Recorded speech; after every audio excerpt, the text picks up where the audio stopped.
Welcome to the Saturday morning huddle. Billy Beebe, Kenny Rhoda here with you today as another great week of high school football concludes. Round 2 of the playoffs are here and gone. We've got a couple teams moving on. A lot of teams saw their season end. I believe you just told me, right, Kenny, 4-6. Is that what we went in Stark County? Yeah, here's what we had yesterday, Billy, and then we'll get to your game, which has a team moving on with teams in Stark County or surrounding Stark County. All right, last night we had 10 teams. Division I, Region 1, Jackson at St. Ed's, McKinley at Mentor. Division 2, Region 7, we had Canal Winchester at Massillon, Columbus DeSales at Lake, and Hoover was on the road at Westerville South. Division 4, Region 13, we had Akron Bookto at Northwest. That's the game I did. We'll get to that a little bit later. Canton South on the road at Beaver Local. Struthers was at West Branch. Division 5, Region 17, Fairless was on the road at Perry and Lake County. And in Division 6, Region 21, it was Canton Central Catholic playing at Mogador. So those were the games that we had yesterday in the regional quarterfinals.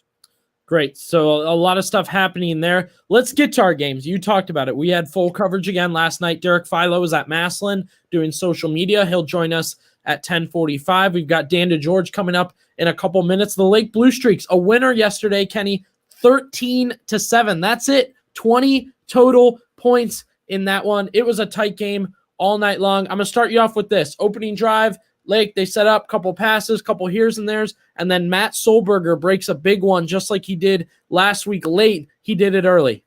Solberger with just one carry so far. Here's his second. He'll get to the right side. He's got room. Hits the 50. He's loose.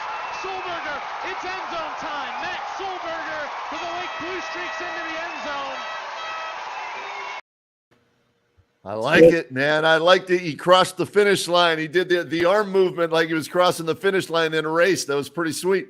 I know. It hurt me after. I thought my call should have been he Lake Blue Streaks into the end zone. That's crazy. I'll have to remember that if we do another one of their games.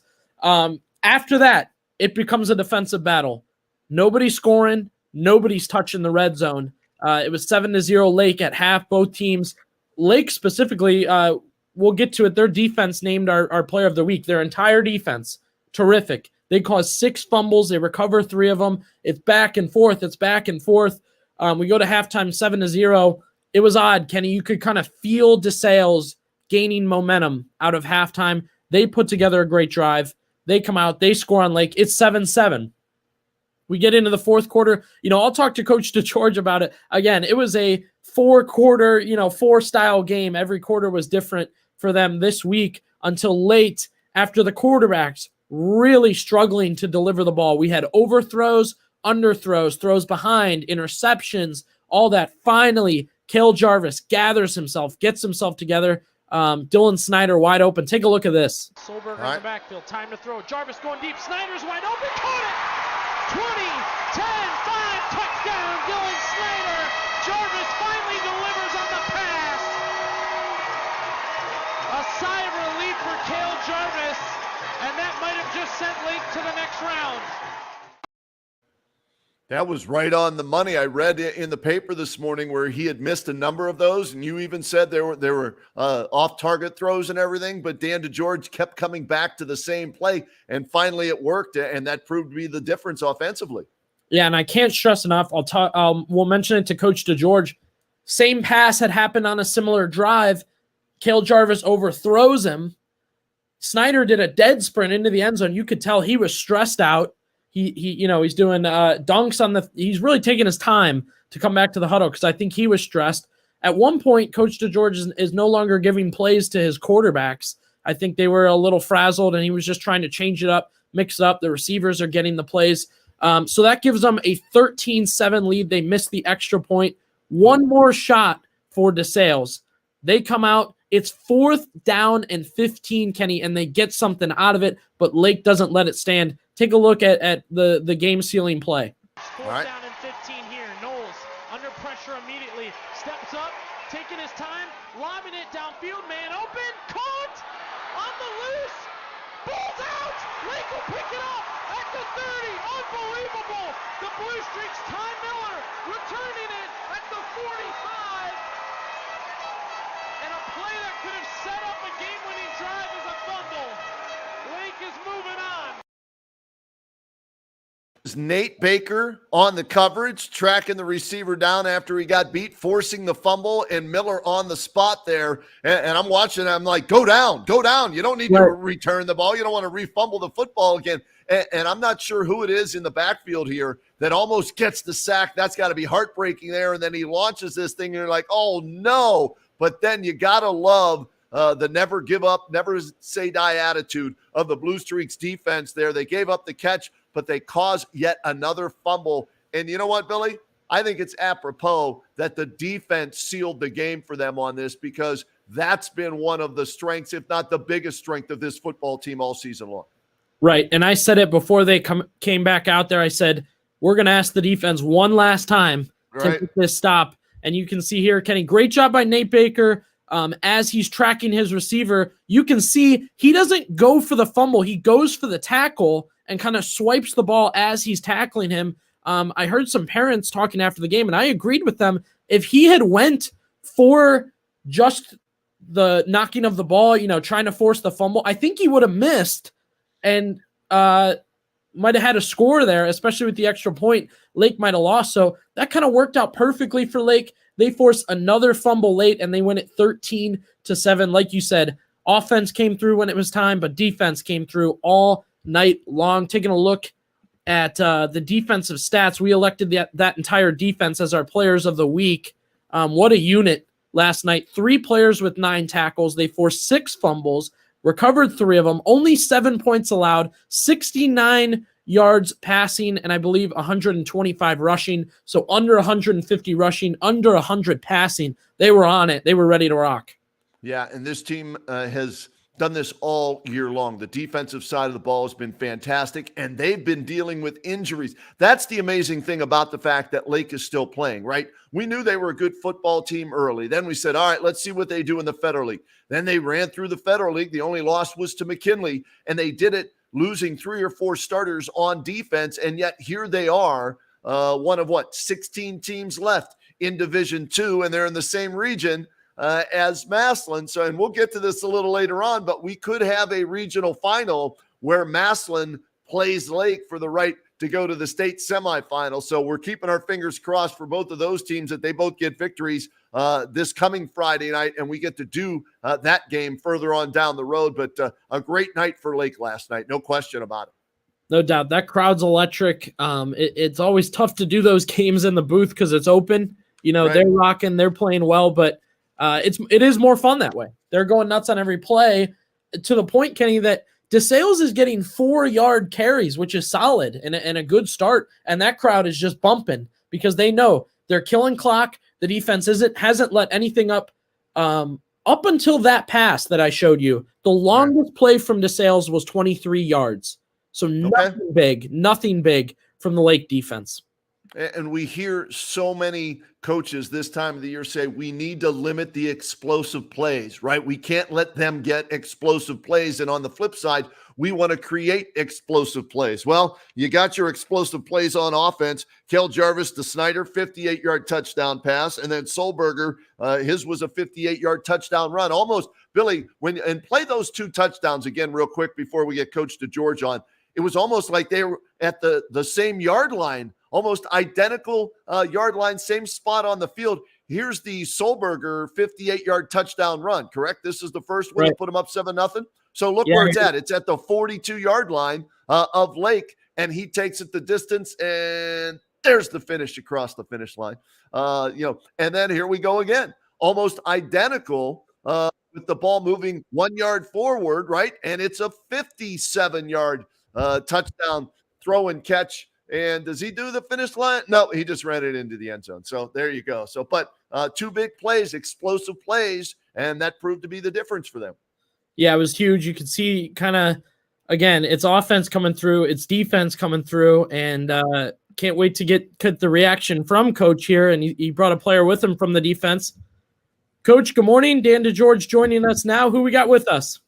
Hey, guys. Thanks for having us. This is Jack McAvenue, a 3-year starting offensive tackle for us. Also played a lot of defensive tackle last night for us as well. Had a really good game, both sides of the ball.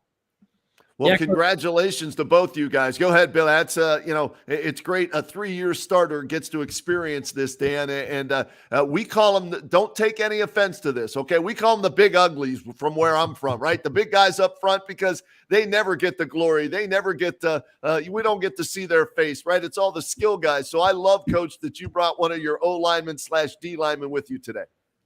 Oh, absolutely. And like I said, Jack's been a mainstay for us at tackle. One of the strongest guys in our weight room.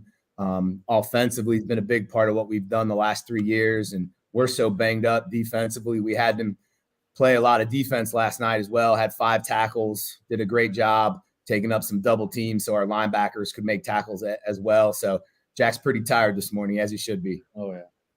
let's start with you, Jack. When did you realize that this was going to be a defensive battle all night? First, second quarter. Because we weren't on offense that much. Felt like we were on defense the whole game. Did you guys kind of discuss that, talk about that? Hey, it feels like we're going to have to take this thing tonight, guys. Yeah. Yeah, during halftime, they're like, we need you no matter what. And, Coach, for you, as this game's unfolding, I know you have a game plan going in, right? But a lot of times you have to adjust that game plan. Did you have to make major adjustments, minor adjustments as the game was unfolding, or did you think it was going to play out this way? Yeah, that's a great question. We knew that it was going to be a defensive battle. Give DeSales a lot of credit. That's the best defense we've seen all year. We knew that going in. We talked a lot as a staff this week, and I felt really confident in what we were doing defensively. So, winning defensively, and then, that affected what we did offensively, right? So there were times where we were okay with punting the ball because I knew we were going to play good defense. I think we were averaging 34 points a game offensively going in. The bottom line, though, is you find a way to win football games. And last night that was field position, punt, change the field position, and then hit some shots when you needed to. So it might not have been the most entertaining game from an offensive perspective, but I don't really care. Our goal is to win the football game, and we had a good recipe to do that last night, and our kids found a way to get it done at the end.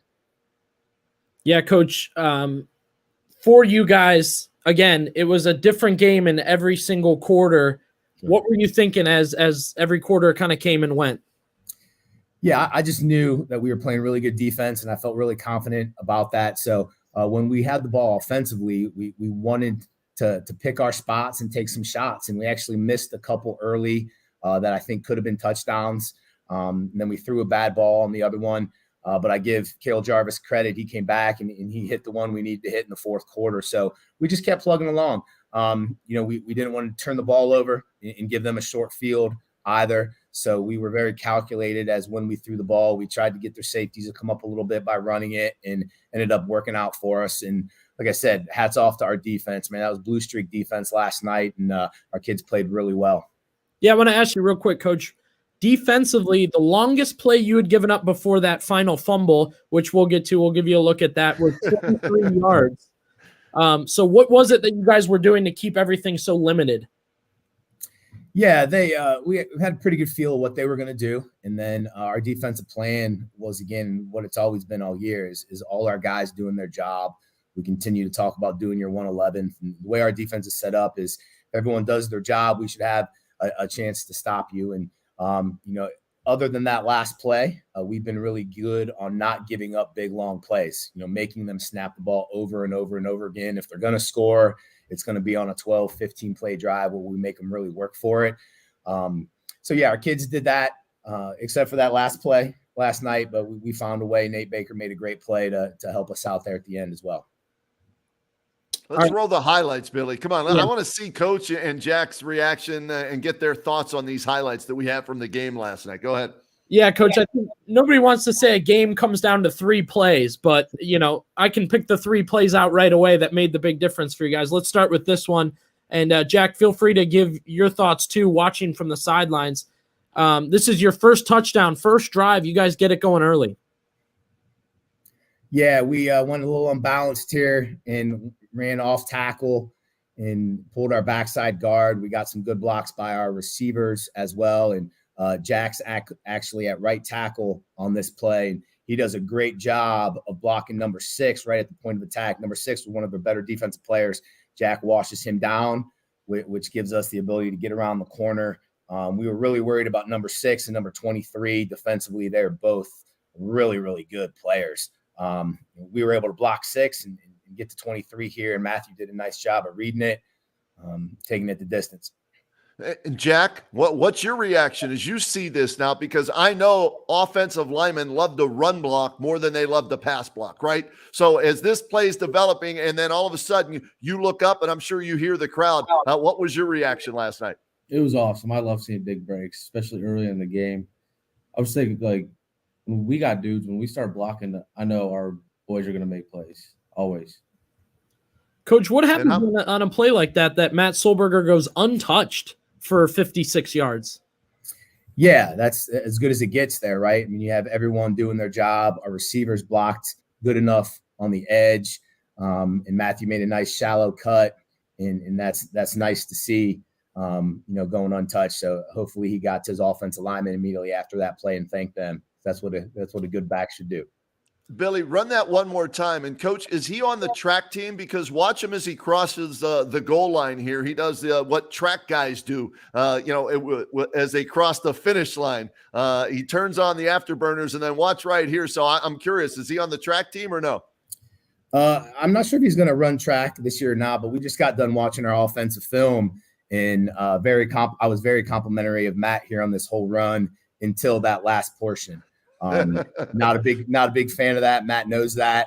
We're going to act like we've been there before, give the ball to the official, and go celebrate with our offensive lineman. But Matthew's had a great year. He was just excited. So I'll give him a pass on that one. But yeah, it was a good offensive play for us. All right, Coach, let's get to the late touchdown that you guys had. I noted both your quarterbacks had struggled a little bit leading up to this to throw the ball. You had some overthrows, some underthrows, some interceptions. Cale Jarvis comes through for you late on this. Yeah, this is a concept where we took a couple shots earlier. We had Dylan open a few times. We missed one with Nate Baker as well. So we felt like offensively we were calling some good plays. We just hadn't hit on any yet. And this was crunch time. It was tied up, 4 minutes left. We felt like we had to take a shot because we weren't really running the ball very successfully. The line protected very well. Dylan ran a great route. We stacked our receivers out there, and Dylan just got behind the safety, and Cale threw it good enough. And Dylan adjusted to make a good catch, and there's not too many people that are going to catch Dylan. He's got some really good speed. Coach, do you know this potentially has a chance to go the distance when you A, call it, and then B, see the coverage? Sure. Yeah, I mean, that's what, again, all night we felt like we could get a couple deep plays successfully, and we missed a few because of our passes. And yeah, we were going for the big play here.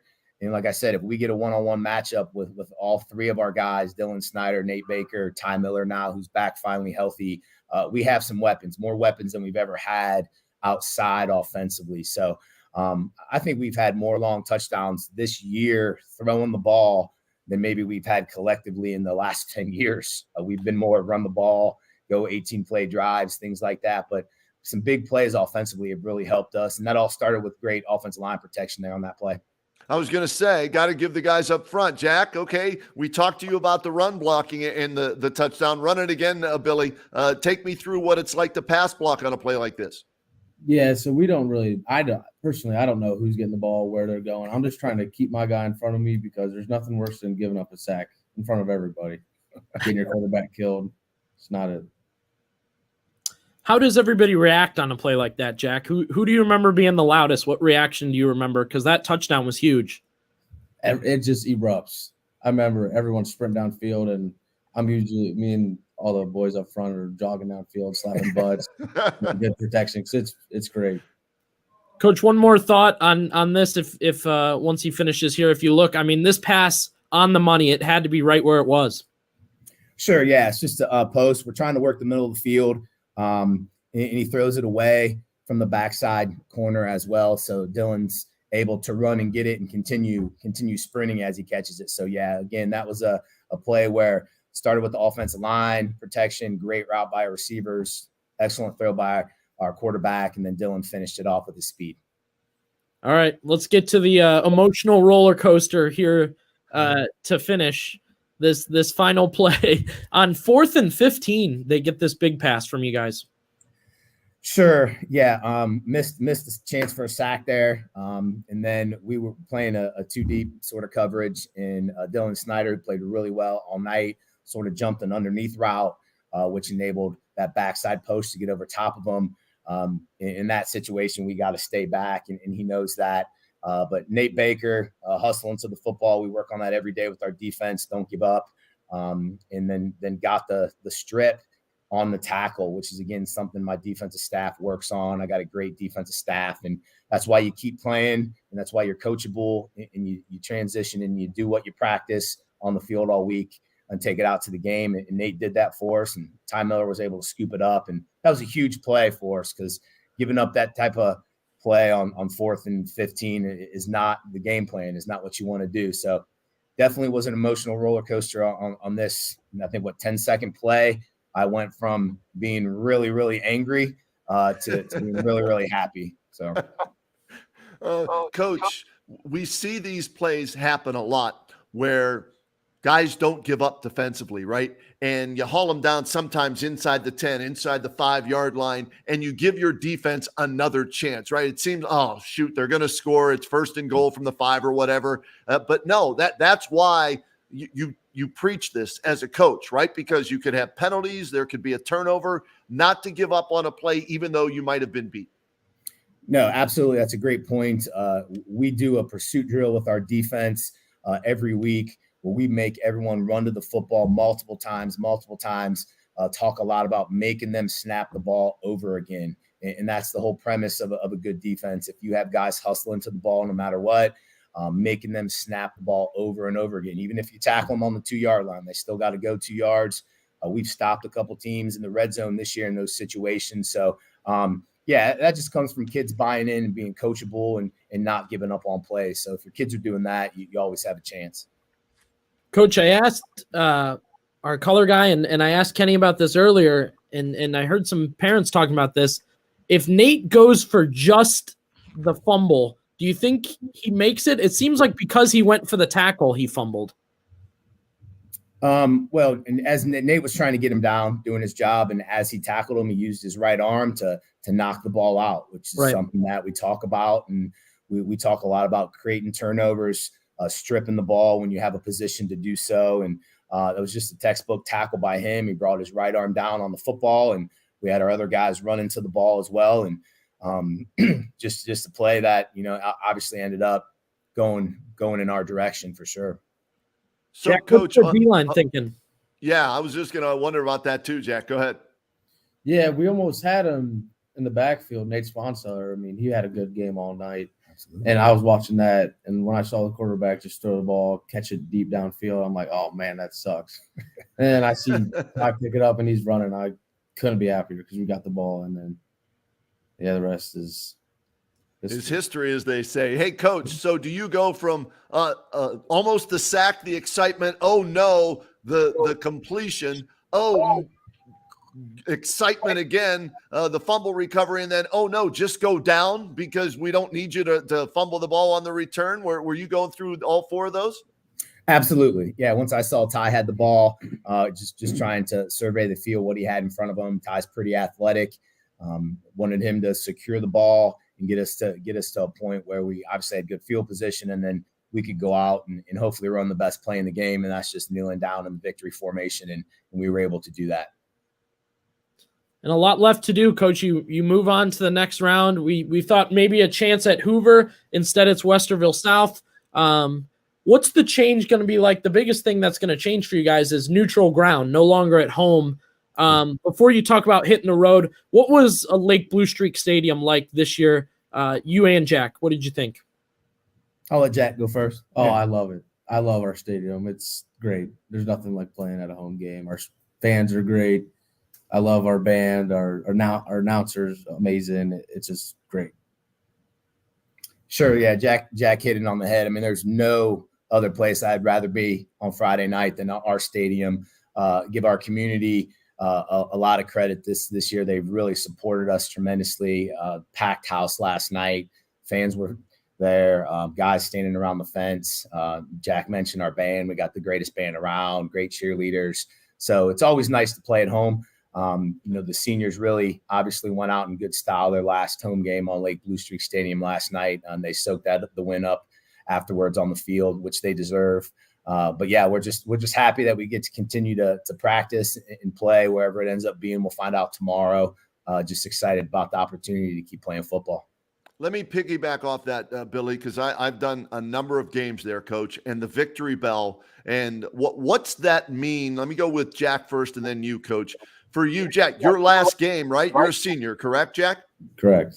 All right, so your last game as a Lake Blue Streak at that stadium was not only a victory, but it was a second-round playoff victory, and you got to ring the victory bell there. What did all that mean to you as you're walking over there as the victory bell's getting rung? Oh, it's great. It's a big thing around here. We all cherish it. Every year, at the beginning of the year, he always talks about it. We all get emotional. It's a big thing around here. Yeah. And Coach, for you, what's that mean to you? Sure. Yeah. Being around that victory bell, 9:30, 10 o'clock on a Friday night is awesome because that means you got to win, which is important. But more importantly, what's cool is our cheerleaders come down, our fans come down. We ring the bell. Not one person says a word, makes a sound. It's a pretty special moment. The bell is dedicated to Darren Dutton, one of our captains from the 97 team that passed away, unfortunately. That team went to the state championship, and Darren was a great player, great leader, but more importantly, man, just an awesome kid and a true Blue Streak. So his legend carries on for sure. That's great. Yeah, great stuff, guys. Congratulations on that. And like you talked about, Coach, hitting the road now for the next round. What do you know about Westerville South as you guys prepare for that matchup?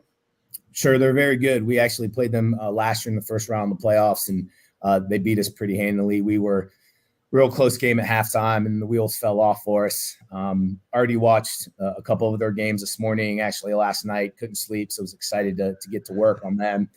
Very athletic, very well coached. Lost one game during the regular season. They play a really good schedule. Hoover was right there with them last night. Hoover had a really, really good year, so congratulations to them. Definitely had their chances in that game. So going to be another dogfight for us. I mean, they don't get easy as you progress through the playoffs. We know that. We are banged up as we've been all year, and somehow our kids are stepping up, and we're finding guys to play for us and make plays, some underclassmen. But, yeah, it's going to be a difficult test for us. They're good defensively, fly around, and offensively they got some guys that can take the ball the distance. So we're going to continue to work all day today and tomorrow as a coaching staff to get a good game plan together and hopefully have a great week of practice. Coach, will there be a phone call to Brian Baum from Hoover, maybe just to pick his brain a little bit? Actually, just sent him a text about an hour ago. Definitely would love to touch base with him. And but yeah, hopefully, we all try to help each other out as Federal League coaches and share stuff. Once you're done, and like I said, they had a great year, but would definitely take any advice that Coach Baum wants to pass on as well. It takes a village, and we're all trying to help each other out. I know I tried to help out Coach Geis as much as I could last year when they made their run. So yeah, that's what we've always done in the past is Federal League coaches. Guys, appreciate you coming on and wishing you luck as you go on. Jack, thanks for joining us today. Yep. Thank you for having us. Appreciate you guys.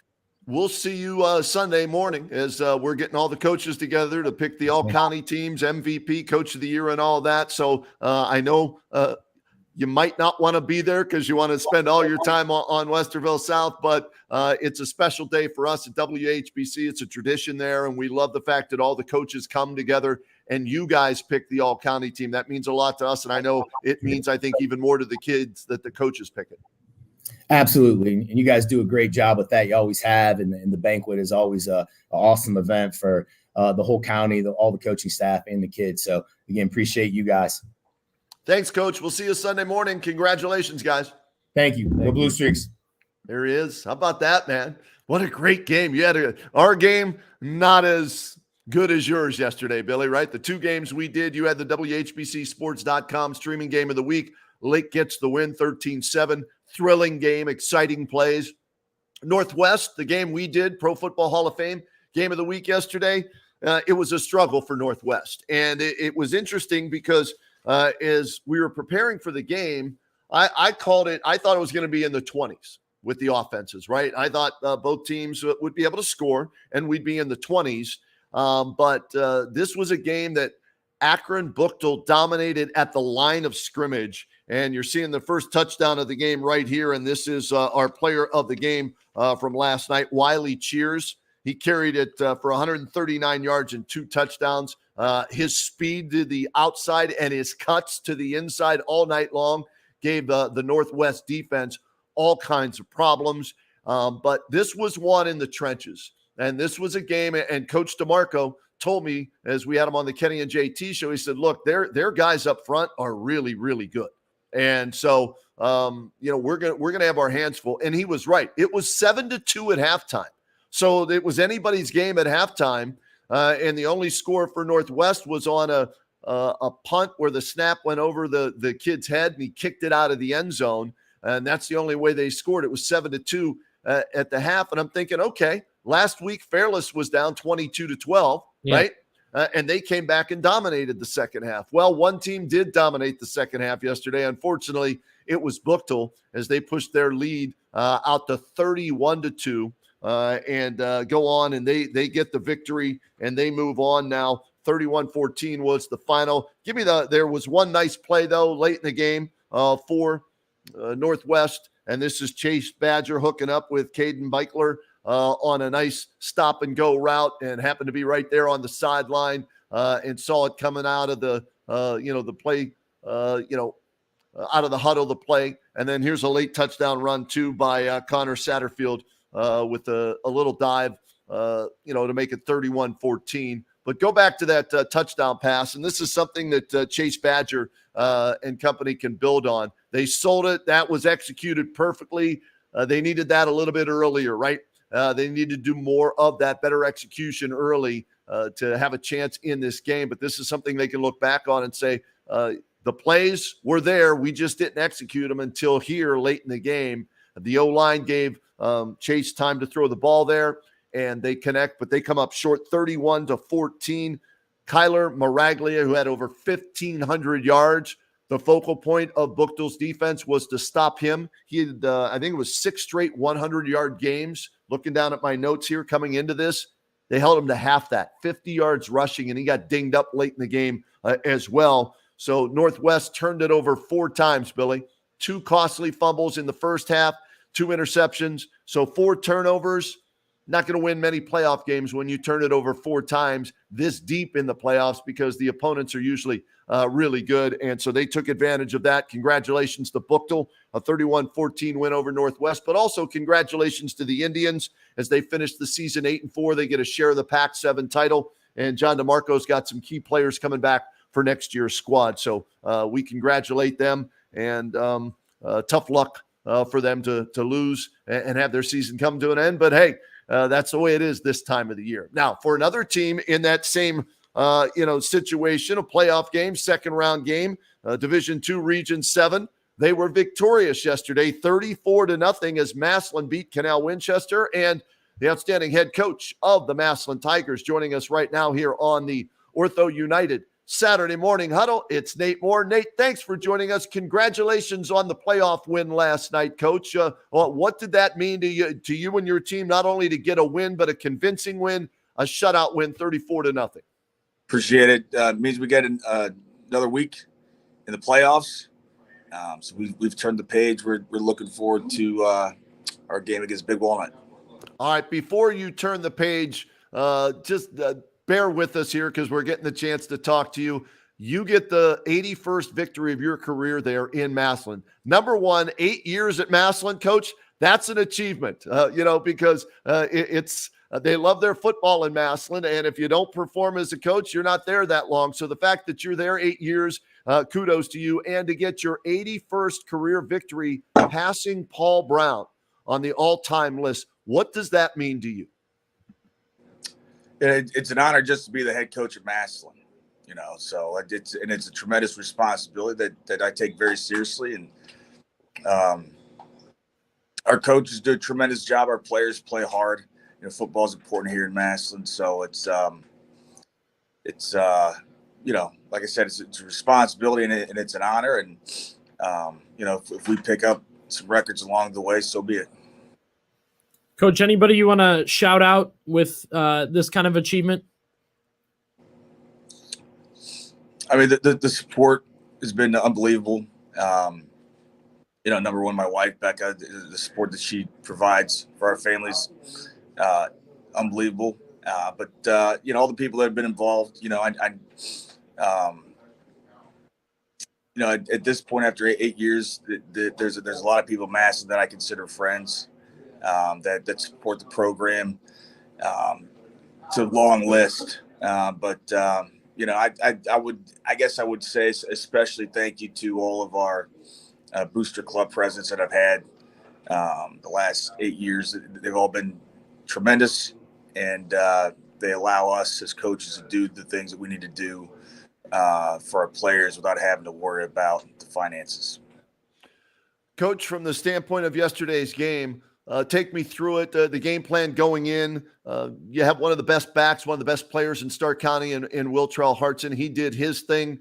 But what was the game plan going in as you watched film on Canal Winchester and then as the game unfolded? Well, I mean, for us, it's really about getting out there and seeing how they're going to defend us. With what Ardell Banks brings to the table, he's going to be an issue, and people have to decide whether they want to try to bracket him, and if so, how they're going to bracket him, and that exposes different things for us. So let's get out there, see how they're going to defend us. We certainly have some things that we like going into it, but that's the biggest thing, and make adjustments as we go. Coach, we've talked about it a couple times on our show. The playoffs are bigger, the stage is bigger, the games are bigger. How has your team reacted so far? Obviously winning, but how have they reacted to both practice and the games? I mean, we're really just one foot in front of the other, especially with the schedule that we've played. I mean, it's doubtful that we would play a game that's bigger with more intensity than the games that we've played during the regular season. So we're battle tested.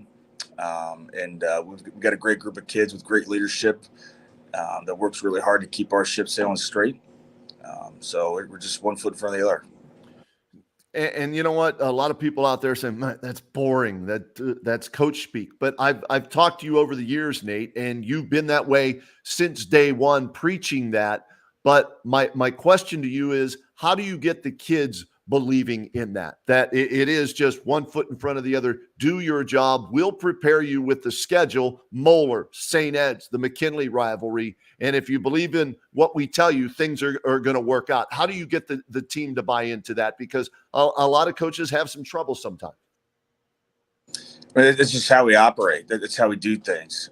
So if you want to be a part of what we're doing, this is how we do it. And we're lucky to have great kids from great families that understand how important it is that they get on board with how we operate here in Madison. There's a lot of places where parents try to meddle and do certain things and try to I don't know, politic for their kids or whatnot.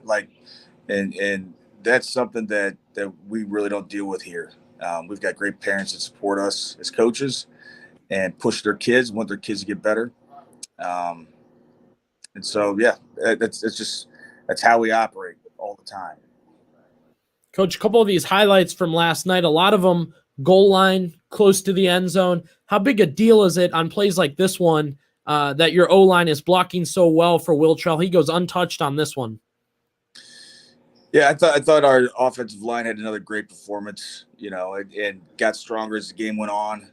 And really grinded against a defense that had some good players, but really put a lot of stress on you in the run game just because of the amount of bodies that they have close to the line of scrimmage and all the pressures that they're going to bring. And so I thought it was a great performance by our offensive line and our tight end group and fullbacks, and the running backs ran really hard. Our receivers blocked, and quarterback distributed the ball well. So, Coach, is it when you're watching the game and you have a back with the talent of Will Trell Hartson, Do you know it's just a matter of time before he's going to break one because of how important the line of scrimmage play is at Massland? Is that something like what we just need to keep going to the well because eventually something's going to pop with him?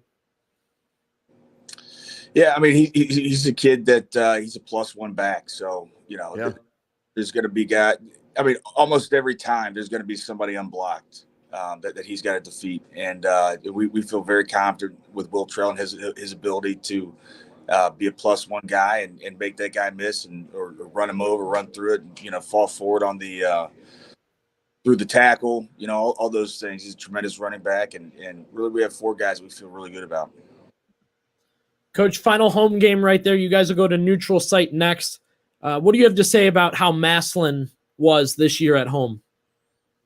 It was tremendous performance by our fans. We owe a lot to them. The support that we get and that our players get on the field is unmatched. And to Tiger Nation, let's take the show on the road. I don't know where we're going yet, but load up those RVs, pack your coolers, let's go. You'll find out on Sunday where you're playing, but you know who you're playing, and that's Big Walnut. And you played them last year. I think you beat them 38-0. I'm guessing you probably looked at some film or talked about them already this morning. How are they different this year than they were last year?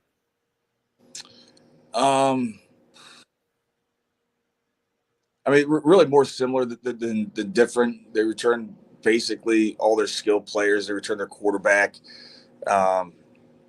They have 2 really good juniors, the running back and the Stover kid that played safety last year. He's playing some linebacker now, but they've got some really talented players and return a lot of experience. And so do you study last year's film because they are so similar this year to last year's team, or do you watch more game film from this year? The primary is how they are this year, is this year's film, but we definitely review last year's film. Well, last question for you here, Coach. You guys looked great going into last night's game. We know how much of that is preparation. What does a week getting ready for a playoff game look like for you guys Monday through Friday? How much time you got left on this? We have another hour. It's the same as every other week. We start Saturday morning with bring the kids in and do some recovery things with Coach Stu and review the film, and then the coaches are in the offices working Saturday and Sunday, and then Monday we roll out. And we have a full padded practice. We're on the field for like 2 hours and 15 minutes. And we got Booster Club and Tiger Talk Monday night. And then we have full padded practice, same thing on the field for about 2 hours and 15 minutes on Tuesday. With Touchdown Club during the day and the WHS TV show. The Wednesday, full padded practice, but we're only on for about an hour and a half, hour and 40. Heavier team session with some meetings pre-practice. And then Thursday, we're in Shell, and we're on the field for about an hour. It's a situational type of practice, a lot of on and off the field, different situations, a lot of special teams work with pre-practice meetings. And then our sideliner meal, post-practice, and we give out, Scout Player of the Week awards and things like that. And then it's game day. When does Nate Moore sleep? Oh, I sleep like a baby. I'm in the weight room 5 a.m. Monday, Wednesday, Friday with Coach Stu and the boys, and we're getting after it for about an hour and a half. So when it comes time to go to bed, and when my head hits the pillow, I go to sleep. Yeah, you put all that work in. I can understand that totally. Hey, Coach, congratulations on the playoff victory, advancing to the next round on the 81st victory, setting the record there. And we wish you the best of luck this weekend, all right? You bet. Thanks, guys. All right, there he is, Nate Moore, all-time winningest coach in Massland football history. That's pretty impressive. 81. And I said to him, he's Billy, 8 years at Massillon. That's a long time, man, especially in the more modern era, because if you don't get it done, they're looking for somebody else to bring them a state championship. And Nate's been there a couple of times with them. They've been close. And maybe this is the year that they finally get it done, right? That they get that first ever playoff state championship, because they haven't won one of those. And Nate knows what it takes. He won one elsewhere. So he's the right guy for that job. And he's done an excellent job with that program on and off the field. I know they're very happy with him there, with what he's done on the field, off the field. The team GPA, I think they had maybe an all-time high with the team GPA. I saw banners up for that, or signs up for that as well. And his players love him, and he's got a good coaching staff to work with as well. And that's a big part of it too. Yeah, I was talking with George Bazika last night, and he's breaking down the history of Massillon and the coaches, the records, and he just finished off and said, Nate's done well. He's done what's been asked of him. The community loves him. He loves the community. You heard him talk about, Kenny, how many people he thanked, how many people he know put work into a long week of football that leads to a 34-0 win. It's nice he got to kind of celebrate last night. I wasn't sure if they would just, focus on playoffs and kind of move forward and get past this real quick, but it seems like they had a great night kind of celebrating Nate, but still celebrating the team and everything he'd done. He said, Tigers country, let's get ready to roll. I thought he was going to say Tigers country, let's ride. I was for that, but Hey, they're still playing. That's the biggest thing. Right. And, Big Walnut, they're probably going to be pissed off from last year, right? That they got shut out. They got beat 38-0. So they've got revenge on their minds. And that's something I'm sure Nate might use as a motivating factor. Don't take these guys lightly, because we beat them last year as badly as we did. But it's going to be a good matchup for them. And of course, Lake and Westerville South. And should Lake and Massillon win, then we're going to see those two go head-to-head for the regional championship in D2 Region 7. So that's what we're hoping for, as we were with all of our teams in Stark County that were in. We wanted everybody to win and go as far as they could. Well, we're down to 4 teams, and we'll get to that here in a little bit. But we'd love to have an all-Stark County matchup in D2 Region 7, the Blue Streaks and the Massillon Tigers. That would just – I'm not sure where that one would be played, but I bet you it'll be a sellout if it is. Yeah, I mean, we should probably just play it at the field behind Timken, right? That seems like it'd be fun to neutral ground it over there. And I know we have a guest now that was at the game last night to break it down a little more. Our guy, Derek Failo. Derek, good morning. Morning. How you guys doing? Hey, we're good, man. Great game last night, obviously, for the Massillon Tigers. No doubt about it. They get a shutout victory, Derek. You got to witness it. Take us through from start to finish, basically, why they were so effective and why they were able to pitch the shutout and get the 34-0 win. I'm telling you what, guys, it was a game that started out and it seemed like it was going to be a close one. It really did. I think Canal Winchester got the ball first, yes. And, they ended up punting, but it was just kind of one of those long quarters. And it wasn't until, I think, 3 minutes, 49 seconds left in the first quarter, Ardell Banks passed the ball 32 yards, or I'm sorry, Jalen Slaughter passed it to Ardell Banks for the touchdown. That put him up 6-0. A kick no good by Nolan Hendricks. That was an issue. I'll talk about that here in a little bit. And then it was the Will Trail Hartson show. Came up big. I know you guys talked about it, but his first touchdown, 6-yard run you're looking at right here. Again, the Vinnie Keller kick was no good. So that puts them up. They go for 2, and they end up going up 14-0. Halftime 20-0 score.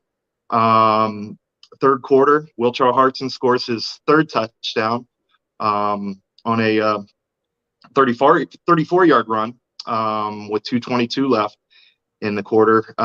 Again, the kicking problems, they had issues with that all night, but ended up in the 4th quarter they poked one in from 1 yard out. Peyton Mitchell ended up scoring a touchdown, 34-0. It was impressive. Guys, listen to this. They held Canal Winchester to 62 total yards of offense. Wow. That's amazing. That's impressive. It really is. Yeah. And that starts in the trenches. That starts with Nate, and that's why he's been so successful. Yeah. D-line, O-line is where it all starts at Massillon. Yeah, they find running backs who benefit from that. Hartson had his 11th straight 100-yard game. And he's talented, but a lot of that is because of the play in the trenches. And how dominating was Marcus Moore in that D-line last night? Oh, my gosh. They were getting after quarterback all night. He only had 3 yards passing. It was amazing. Yeah, and you talk a lot about the game from Wiltrell Hartson, Derek.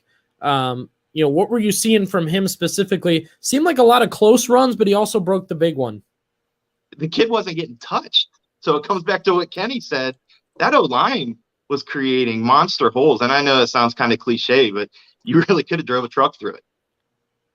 Well, and like I said, in watching this team being built under Nate, that's where a lot of the focus is. They don't get all the glory, but they're the reason why they've played for state championships. They're the reason why they're still playing this year. Wiltrell Hartson, 20 carries, 142 yards, 3 touchdowns yesterday. He had 87 at halftime. As I said, 11th straight 100-yard game. That's a new Massillon record. So Nate sets the record with wins, 81 all time. Wiltrell gets his 11th straight 100-yard game. And look at the holes that he's – look at that. Literally untouched. Not even a fingernail on him. That's impressive. And yeah, okay, kid got a glove on him that time, but he was falling to the ground when he was trying to tackle him, right? Yeah, I came closer to tackling him here than those guys did. And the fullbacks are blocking, the tight ends are blocking, the 5 linemen, and they're in there to do their job. They're blocking as well. What was the atmosphere like last night, Derek? Because there was history in the making there with Nate setting the all-time wins record. Yeah, Billy and I were kind of talking yesterday. We were wondering what it was going to be like after the game. We know that Coach Moore has a business attitude. But you know what? And you're seeing it right here. He had a smile on his face the whole time after the game. It was a fun atmosphere. I really think that Coach Moore, I really think it meant a lot to him. Talking to him after the game, the levity of that guy on the big screen up there, Paul Brown. That's a big name. So I think it really had a big effect on Coach Moore. It did, and he was even smiling this morning. So Massillon's gonna put the work in. Obviously, that there's no doubt about that. But I'll tell you this, when it comes down to putting that work in, but enjoying it, they were last night. I could tell. All right, Derek, let's take off your reporter hat real quick for a second. Put on your coaching hat, your local coach hat.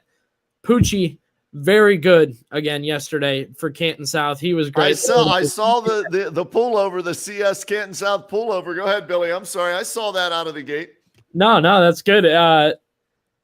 I was talking with David Held today, and he asked me about Poochie, and I just thought, not often can one player run a whole offense. Not often can one player feel like they're winning games. It takes 11, and we know it takes 11. We're not going to take any credit away from anyone else on that team, but he really is guiding them to wins. Am I wrong? No, I'll tell you what. Here's what I'm seeing, especially over the past 3 games. Pooch can obviously sling it. Numbers are unbelievable. But his ability to run, I think, has been the thing that has been winning them games the past few weeks because, other teams have their 10 personnel in with one running back, Zion, at running back. But you got to account for the running ability of Pooch. And that's something that, he's been doing it all year. But these past few weeks, that's something that the defense has to account for him. Well, I texted Matt Dennison. He's going to be on with us coming up here in a little bit, right? But I said, hey, we need some numbers on Pooch, right? Here's what he gave me. He texted me, said, here's Poochie's numbers from last night.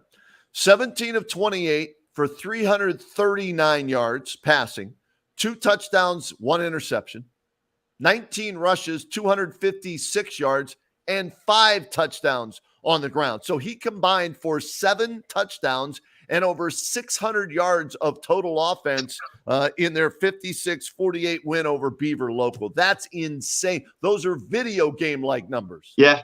And you know what? This just shows what kind of kid he is. The first thing I heard out of his mouth after, congratulating him, Coach, I can't turn the ball over in week 12. See That's that? him. That's that's when you have somebody special, right? Yep. Because you're focusing on the one negative. That gets you. It's like, I didn't play the perfect game. I put my team in jeopardy in a one-score game. And to me, that tells me this kid is as special as they get and is only going to get better. Yep. And they're having different guys show up every week as far as stars, which is another huge thing. I know it's been Xavier Williams past couple weeks, but last night Tavon Castle had a great night. So right. They're going to be hard to prepare for. And Derek, we'll talk to Coach Dennison here soon. When you have a talented quarterback, there's a ton of pressure to make sure he's at his best. What do you think Matt Dennison is doing to bring the most out of Poochie Snyder? Honestly, I think Coach Dennison is doing a great job of just letting Poochie play, letting him be Poochie. And, it's obvious he's a great kid, obviously, but he's also a great leader, and the team just follows that lead and that cool and that calm. And I think we're seeing it now. So I guess to answer that question, Billy, it's just letting Pooch be Pooch. My math is a little off. He didn't quite get 600 yards of total offense. Let's see here. I think he ended up with like 591 or whatever it was. So I apologize for my Baldwin. Derek and I are both Baldwin Wallace grads and everything. So math wasn't our strong point. You were sick that day. Yeah. For you, Derek, doing the games with Frank and Coach Elmer Sheets, as well as Bob Jeffries, what do you remember about this year doing the TV games? What's going to stick out in your mind as we're into week number 13 of the season, and you're going to be covering some games for us? No more TV, so covering some of the other games. So what stands out for you with working with Frank Salonen and the guys? One is great weather. Guys, we had a great season. I'll tell you what, that was great weather. And thanks to you, Kenny, some great food. Okay. You're welcome. But let's talk football here. I was very impressed by the quarterback play in Stark County this year. I know it's something coming into it that we knew was going to be a positive, but man, we had some good quarterback play. And just to be able to see these teams compete each week, it's so fun. I love being a part of it. But at Stark County football, it's by far the best in Ohio. It's so fun to be a part of. And I don't know. I'm excited to see what these teams can keep doing this year.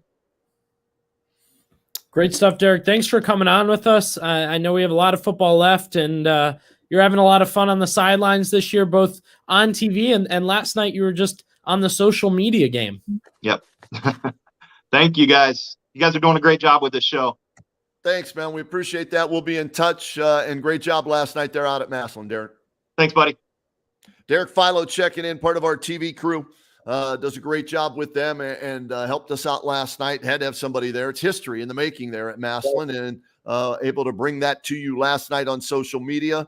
And we'll actually show our viewers. I'm used to saying listeners. We'll show our viewers here on the Ortho United Saturday morning huddle the interview he did with Nate right after the game, because we had Nate on and it's great to talk to him, but a little different, immediately after the game and the atmosphere and everything like that. So we'll replay Derek's interview with him coming up a little bit later. We're going to have Matt Dennison on, the head coach from Canton South, here in a few minutes. But before we get to that, got to go through some of the other games that were played last night. We mentioned 4 teams won, 6 teams lost in Stark County.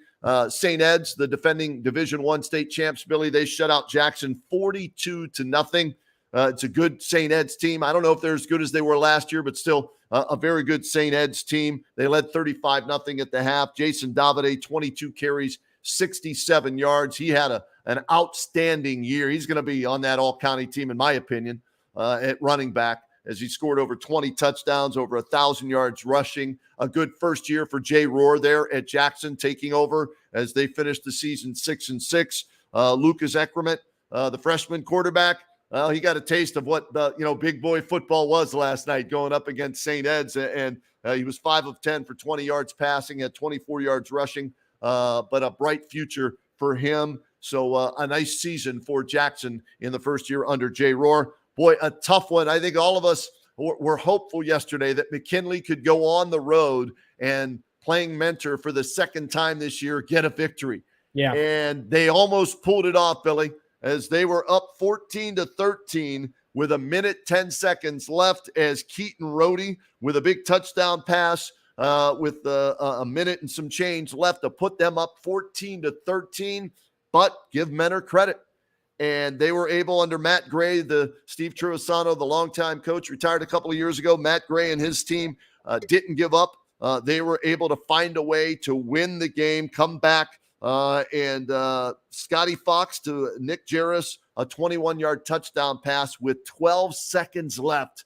And McKinley falls at Mentor 19-14 after losing there earlier in the year, 34-21. So a tough way to end the season for the McKinley Bulldogs. They started with a loss at Mentor. They end it with a loss at Mentor. But, man, that one's going to hurt for a long, long time, thinking maybe you have that baby won, scoring with 1:10 left and giving up the touchdown with 12 seconds left.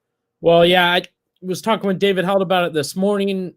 Let's go to Jackson, then McKinley. Kenny, these are long seasons, right? 12 weeks, months. Really, we said you start getting ready in July. Now you're done in November. Now you've got, they've got banquets and workouts and all that till really January till they get back at it. I mean, it really is a full-time job for a lot of these guys.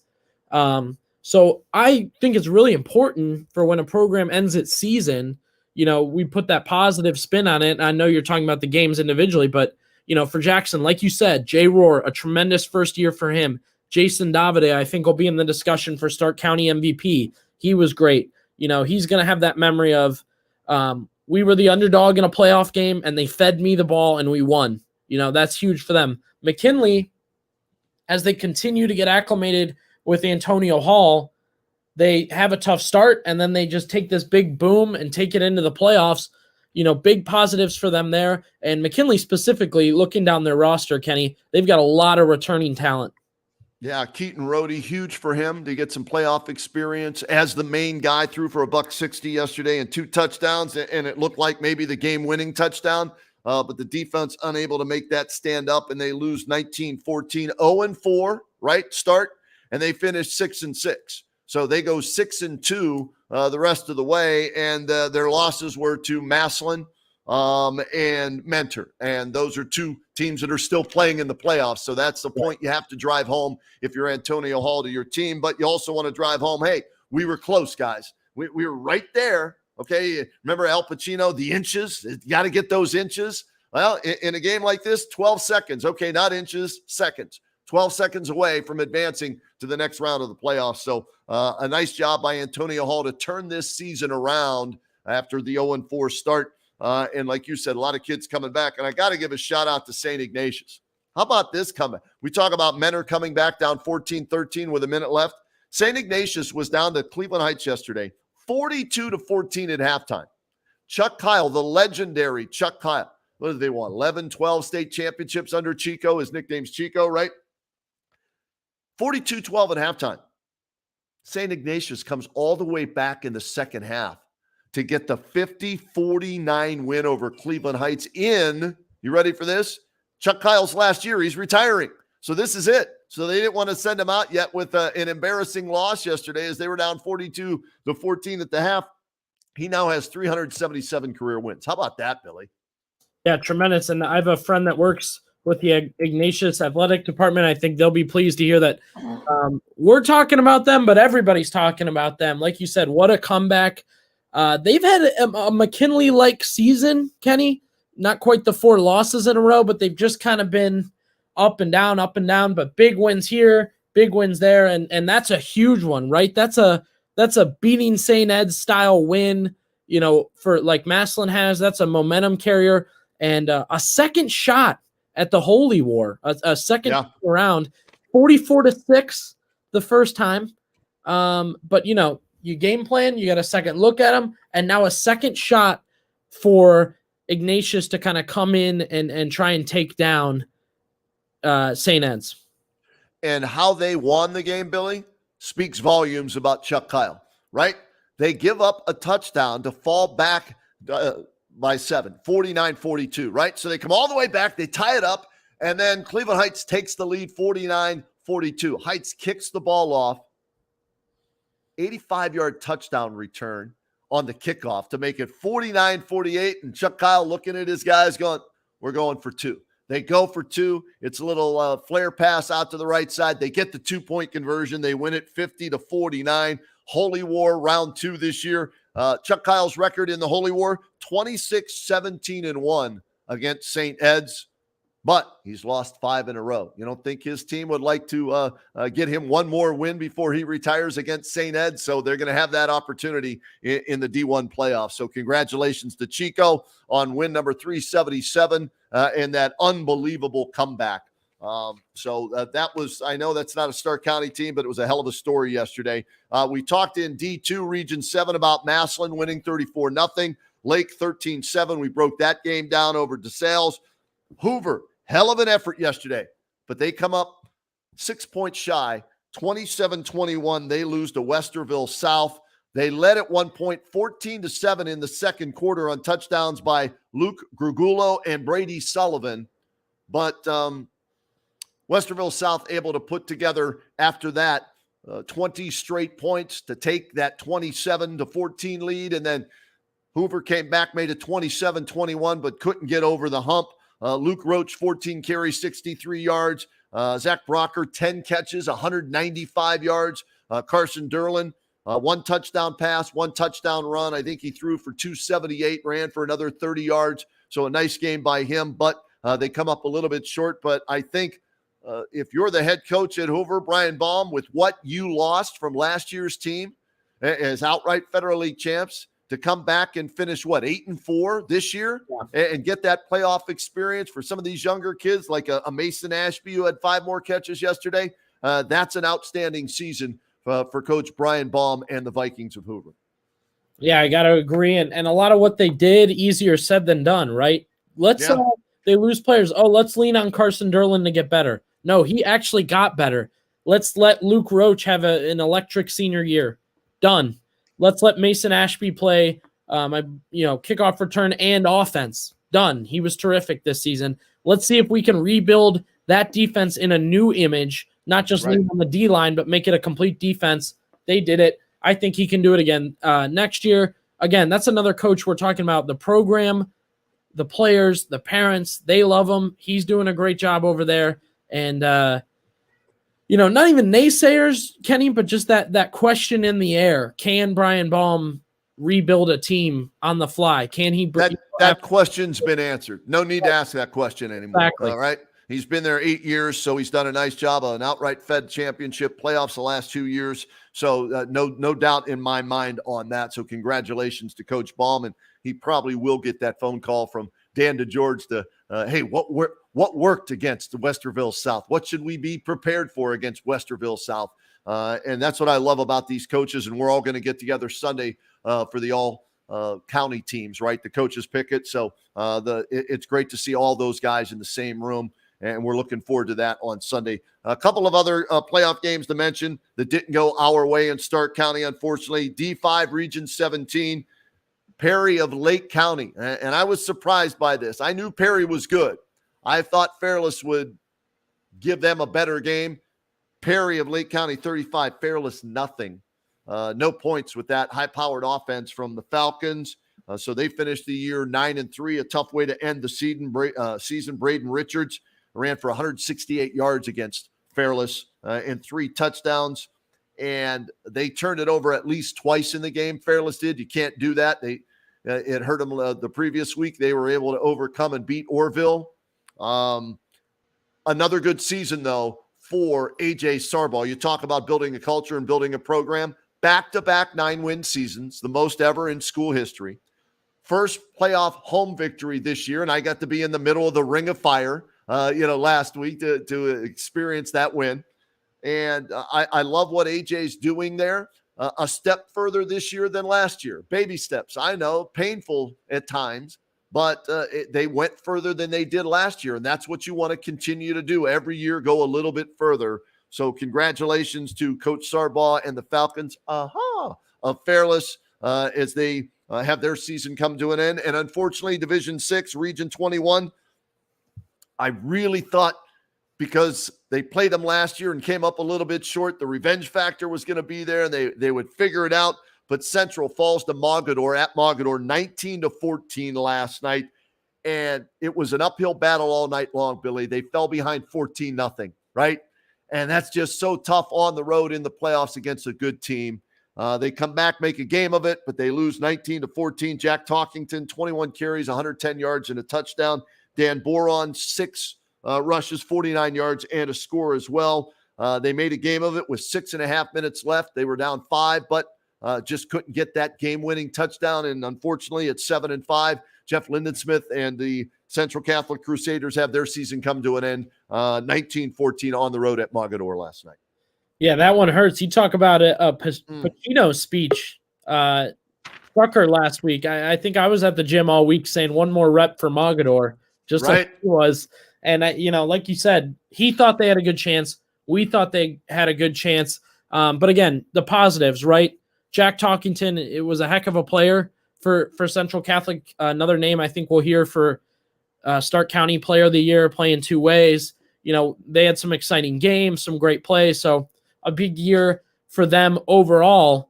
And a big game last night. We already talked with Derek about Canton South. We talked to Poochie. Now it's time to talk with Matt Dennison, the coach of Canton South. Coach, good morning. Thanks for jumping on with us. And congrats on the win last night. Well, thank you. It's a good day. It's nice when you're getting ready for a game when it's a teen week. Absolutely. No question, Coach. I'll do some math here. 4 carry the 1. 104 points on the scoreboard last night. So my first question to you going into this one, did you figure it was going to be a shootout? I knew we could score on them. Right. I was hoping they wouldn't score as much on us, but they've got their quarterback's a Division I recruit. They have the fastest kid in Ohio at tailback. They're part of the 3. I think 3 of they either won the state in the 4x1 or placed like second or third in the 4x1, and 3 of those guys were playing last night. So we knew they had some team speed. We knew they were a good offensive football team. So we knew it was going to be a tough for us. And once the flow of the game started, we knew that it was time to buckle up. Where it's going to be a ride. Coach, we were discussing Poochie earlier. His numbers, tremendous. Every time that offense hit the field, when you're play calling, when you're going over your scheme, is there something in your head that says we got to make the most of Poochie out there? Well, yeah, absolutely. He's the guy at the throttle. He's the guy that is it makes it all happen. And now as we're getting into the playoffs, and you're at a 1-game season each and every week. The things that he can do that you kind of back off on in the regular season to save his body a little bit. It's all out. He is now playing some corner for us. In fact, he had a huge tackle on a 4th down and stopped their quarterback 1 yard short of a first down that led to us getting a 2-score lead. Actually, he's the kid that I think hurt the kid's ribs. Wow. And he, in the design runs, a little bit more design run for him, which, you see when you design some runs for him, he runs for over 200 yards. The final score, 56-48. Canton South improves to 9-3. They beat Beaver Local. And I'll give the numbers that Coach gave to me on Poochie Snyder again from last night. These are fantastic in a playoff game. 17 of 28, 339 yards passing, 2 touchdowns. 19 rushes, 256 yards, 5 touchdowns on the ground. So just shy of 600 yards, Coach, and 7 touchdowns in the playoffs. I mean, the spotlight's on. It's do or die. Your season's over if you lose. Why is he able to handle the pressure in the biggest moments? And we've seen it all season long, not just in this game. And that's just who he is. He's a locked in, focused kid. I mean, he's about as he's the best I've coached, and I've coached some really good quarterbacks through the years, and he is a guy that makes plays better than any of them. And I coached the state player of the year at quarterback, and Pooch is right there, right there with him, and doing things that young man didn't even do. I mean, right now he's got 3,000 or like 3,400 yards passing and 1,000 rushing at this point. So that's a heck of a season so far, and that he's the reason. He's one of the key elements of us being able to compete for a regional title and being in the Sweet 16 right now. All right, Coach, you talk about playmaking. Let's take a break from Poochie for a second. Everyone else, defense, offense, who else are you seeing make plays for you? Well, last night, we talk about each and every week. You look at our receiving core. Last night it was back to Tavon Castle because he wasn't getting bracketed coverage. He wasn't getting extra eyes on him. So, he has catches for 230 yards, I believe, last night. The week before it's Tyler Pugh because they're going 3 over 2 with Xavier Williams and Tavon and Tyler's wide open most of the night. So he has a 100 plus night. Xavier Williams has big games, and you talk about guys that made big plays last night. Zion Culver, our freshman tailback, he had, I believe, 9 carries for 49 yards, but I think 3 or 4 of them were first down carries where we got first downs in critical situations. So he's done a good job. And our offensive line is playing at a high level. They're keeping Poochie clean for the most part. They're picking up all, when there's free rushers, they're coming from the outside and give Poochie a chance. So our offensive line, one thing, us being able to run the balls effectively, what do you do with us? Do you go +1 in the box or do you, try to cover our guys? And that makes it that makes it tough when our offensive line is playing that well. And defensively, we didn't play great last night, but we made timely stops. I mean, we got down 14-0. We made 2 stops right in a row, got ourselves to 20 to 14. Then we started that seesaw, that back and forth. And then they made two huge stops in the fourth quarter to get us a win. I'm looking at notes I wrote down here. Trailed 21-20 at the half, 42-41 going into the third quarter, and then you win the fourth quarter, the most important quarter of the game, Coach. And Poochie's a big part of that. But this team, you and I talked earlier this season, right? You're trying to build something there. From last year to this year, how have you been able to make such a quantum leap from the team you had last year to where the program is this year? Besides Poochie, obviously he's a big factor, but there's more to it than just that. Well, yeah, the making big plays in big moments, and we've done that all year. I mean, the playoff beer grew in white. You don't have much on the top of my head, man, but it grew in white and making me look a little older than I am. But our kids, the resiliency of these kids, the hard work they put in, and last year we went in, we knew we had some talent, but we were still in that phase where culturally we were hoping we were going to win. Right. And this year these guys came in and they said, listen, that this hard work, it means something, and they realized that. And they realize, hey, it does pay off. And now we're going into games expecting to win. Now we're going in with guys, our catalyst players saying, hey, give me the ball. And we've got a bunch of guys that we can go to on any given time. I mean, the biggest play of the night was a Tavon Castle pass to Jordan Fitzgibbons for a 2-point conversion. And, Poochie, somebody said Poochie had 70. They tallied up. He had 74, that fantasy football points last night. But right. I came back and first thing I told Poochie last night was that Tavon has a better passing rating than he does. He didn't throw an interception. He got the 2-point conversion completion, right, Coach? That's right. Oh, happy to have Matt Dennison with us here on the Ortho United Saturday morning huddle. Coach, what do you know about your next opponent? I know nothing about Jefferson area. They're 9-3. You're the 7 seed. They're the 6 seed. It's a neutral site. So what do you know about them? I'm sure you're already looking at film on them. Yeah, not a whole lot. We get back at midnight last night. I was up at 5. I watched a little bit of personnel this morning. I'll know a heck of a lot more about 4 o'clock this afternoon. Okay. But they're a good team. They beat Girard last night, who had knocked them off earlier in the year. They beat Poland, and then Poland, they knocked off Poland 14-13 in the first round. They're a run heavy team. Their quarterback is their throttle guy. He likes to run the football, and they're gonna hang their hats on that. And defensively, they look like they're a zone based team. I really haven't taken a deep dive yet. Coach, as we wrap up here, we've got our Stark County banquet coming up. You, the coaches, will get to vote on the Stark County player of the year, each position, going through all that. What have you seen Stark County football-wise this year that's impressed you? Well, it's funny because you're in your own little bubble during the football season, but I did see. I'm looking at our league. Our league did a great job. Now this week they got some. We took some lumps this week, but the teams in our league getting out of the first round was huge. And Fairless had a great year. Northwest had a great year. Orville came out, and I know they're not a Stark County team, but they had a great year in our league. Congratulations to Nate Moore. I mean, that's something that the record that they said would never, ever, ever be broken. People are going to make sure it wasn't broke.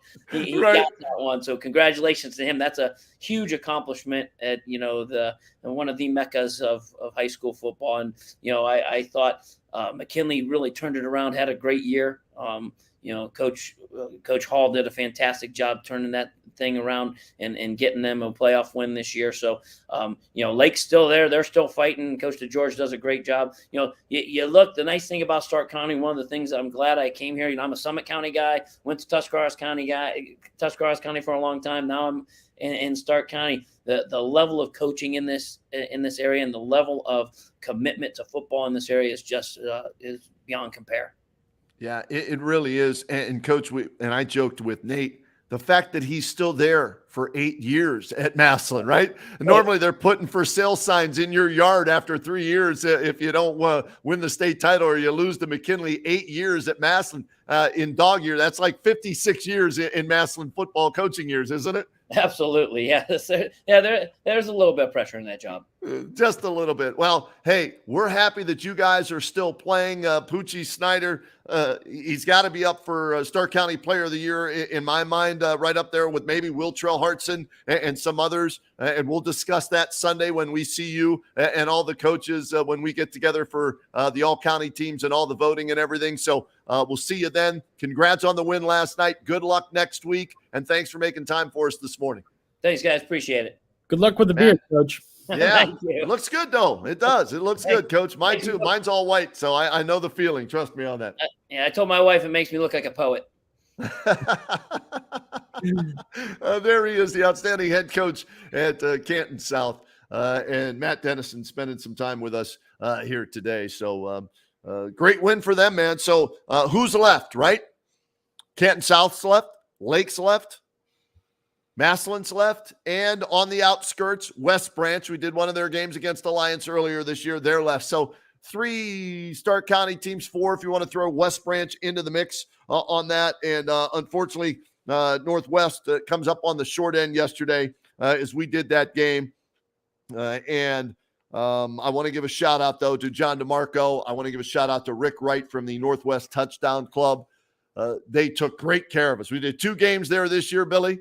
And we've had fun with this all season long. We did Ken's top 10 football teams in Stark County throughout the year. We also did the WHBC Press Box Food Fight Challenge, and Northwest back-to-back years. They've retained the number 1 spot. And yesterday, just to put the cherry on top of the sundae, if you will, Billy, we went there, and Rick Wright from the Northwest Touchdown Club hooked us up with, you ready for this?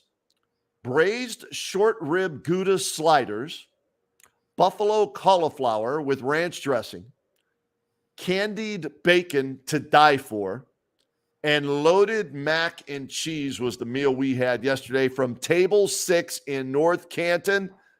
Oh, I needed a nap after the pregame meal. It was that good, and everybody ate so well there. And a shout out to Table 6. 1663 Whipple Avenue in North Canton, and also At Your Table Cafe in Canal Fulton. Those were the 2 restaurants that fed us this year when we did the games at Northwest. Fantastic food, highly recommended. I will be going there as a patron because of how good the food was, especially the candied bacon yesterday. Oh my gosh, outstanding. So thank you to Northwest for being great hosts and an outstanding year for them. And best of luck to our remaining teams. And we'll find out tomorrow, Billy, right, where these teams are playing. And then we'll pick our games for the radio game of the week and the streaming game of the week. Yeah, I want to shout out Lake Athletic Director Brock Klein. He got us all the footage from today. That was great to break that down with Coach DeGeorge. And I'm also going to shout out Brock Klein and Lake. I was there, I think, 5 or 6 times this year, Kenny. I was there a lot with playoffs and regular season. I think 5. Okay. Every time, no doubt, stocked to the brim, pepperoni rolls, drinks. That's more than I can say for a couple of places. The stream that I know we didn't get any road treatment, but I'm gonna shout Lake out. It was great to have these schools kind of see the huddle, identify what we're trying to do here, and either help us get coaches or coaches get players and audio and video and all that. So we've had a great season so far on the huddle, being able to break these games down. I thought today was almost a peak show. With what we were dealing with limited teams. But again, the highlights were terrific. All the coaches coming on were great. We're proud of our groups, the TV, the radio, the stream, that everybody can benefit. A lot of the highlights we got to show this year weren't from you. They weren't from me. They were from Derek. Right. So he's benefiting. He's putting in, and he was great this season. And like you said, we'll have 2 more games Friday. I'm hoping we can do 2 games Saturday, and then we'll also have social media all weekend long. I mean, it's rolling. It really is rolling this time of year with high school football. But we move on. As soon as the show ends, I know you'll be watching the Buckeyes. I got to start getting us ready for the Stark County meeting tomorrow. I'm getting all the names together. All the coaches we've talked about a couple times. They're going to gather. They're going to pick the best at each position. The MVP of the year, they're putting up their MVPs of their separate teams. The banquet's always tremendous. We love playing that audio the next day on the Canton's Morning News, and I know you guys play it too on Kenny and JT. So we're excited for tomorrow and then our banquet coming up in middle of November. Yeah, November 17th. You can go to our website if you want more information on our banquet. We're looking forward to Sunday as well. I got a busy day. You're right, Buckeyes. And then I've got my first Monsters TV game tonight on Bally Sports Great Lakes, so everybody can check that out. Face off. The puck will drop at 7 o'clock tonight as they take on Chicago. So looking forward to doing some hockey tonight, and then the get together with the coaches tomorrow, and the banquet will be here before you know it, and then more playoff games. And we're hoping we get some teams that are going to be playing for a state title this year in Stark County, and of course those games going to be at what used to be Fawcett Stadium, now Tom Benson Hall of Fame Stadium. So plenty more high school football to come, and we'll have it covered for you on News Talk 1480 WHBC, Mix 94.1, and here on the Saturday Morning Huddle.